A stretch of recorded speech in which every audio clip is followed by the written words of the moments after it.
Hello, this is Skip, and this is From the Fourth Row's review of Green Lantern. When we start out, Green Lantern, you know, has Eben Sur, one of the greatest Green Lanterns in the Green Lantern Corps, crash into Earth, and he basically says, "Go find a replacement because he's about to die." And that ring finds a Air Force test pilot by the name of Hal Jordan, played by Ryan Reynolds.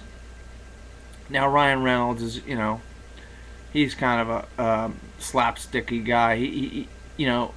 I'm surprised to see him in this role, but he pulls it off pretty good. I mean, I was really surprised, and I thought he did a really good job in this role.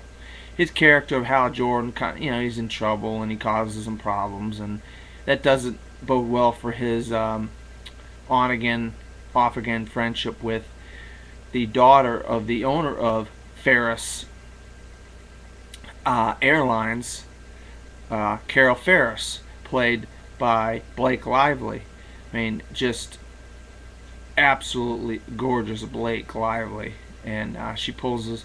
She's one of those up and coming young actresses. Like, she's getting better and better with everything she's done.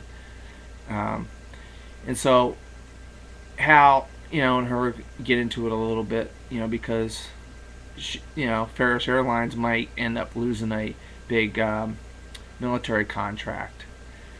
But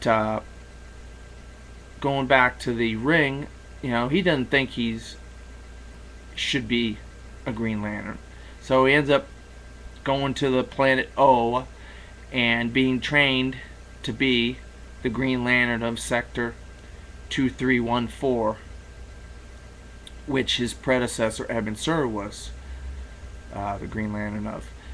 And the other Green Lanterns on Oa, they're not really believing a whole lot of what Earthling. They're weak, and so Hal starts getting trained by Tomar-Re, voiced fantastically by Jeffrey Rush, and Kilowog, voiced by Michael Clark Duncan. And he's starting to realize what it's like to be a Green Lantern, and the one Green Lantern that really doesn't trust him and doesn't think he can do it is Sinestro, played fantastically. I mean, you talk about perfect casting. I mean, I could not imagine somebody else playing Sinestro.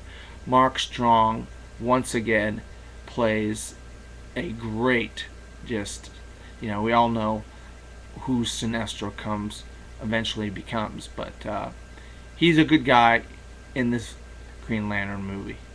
And Mark Strong, fantastic. I can't wait to see him in more movies.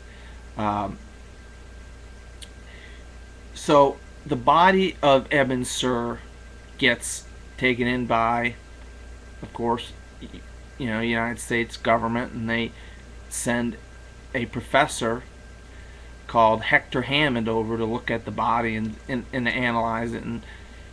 And unbeknownst to him, there is another alien within the body of Eben Sur, and that is a yellow fear. An alien that's like a yellow fear, and it takes over Hector Hammond's body. And it turns out this yellow fear is a galaxy-wide monster called Parallax. And Parallax wants to come to Earth to feed off the fear of the Earthlings and destroy the planet. And so Hal Jordan has to stop Parallax from destroying the planet Earth. And his trials with the Green Lantern Corps have been enough to hopefully defeat Parallax. Now, Green Lantern is based on 3 comic book stories. Emerald Dawn, written and drawn by J.M. DeMatteis and M.D. Bright, early 90s. The Death of Superman, and the recent comic book story called In Darkest Night, These three storylines are put together to make a fantastic origin movie for Green Lantern, and a lot of people, I think, will be happy with what Warner Brothers has done. And I think this is going to be basically part one of maybe 3 movies that are going to lead into possibly, hopefully, a Justice League movie.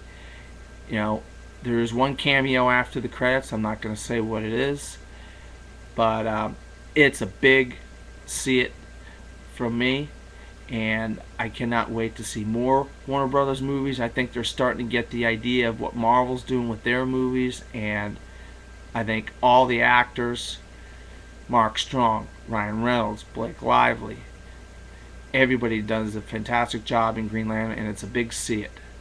This is Skip, and that's been From the Fourth Row.